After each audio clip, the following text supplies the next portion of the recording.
Le point sur vos conditions de circulation en ce milieu d'après-midi, alors que le pic de trafic est passé, hein, il était attendu à la mi-journée. Désormais, un petit peu moins de monde sur les routes, mais il reste quand même des difficultés. Alors, pas de problème en direction de la Bretagne, assez peu de difficultés en direction des Pays de la Loire depuis l'Île-de-France. Il y a simplement le secteur d'Angers qui est compliqué. Mais regardez, sur la 10, il subsiste des difficultés à partir de Tours, hein.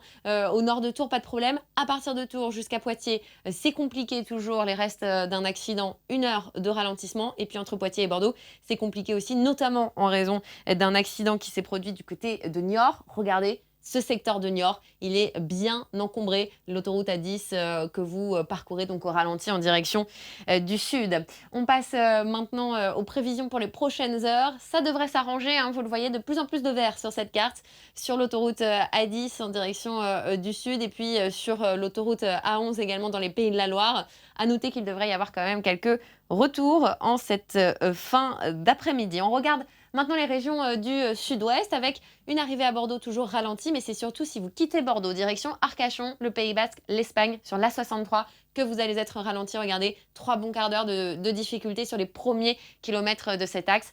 Ailleurs, sur les axes du sud-ouest, ça se passe plutôt bien. On regarde les prévisions avec peut-être un petit peu de monde dans les prochaines heures, toujours du côté de Bordeaux. Mais à part ça, ça devrait continuer de s'arranger. Bon courage à tous et belle journée.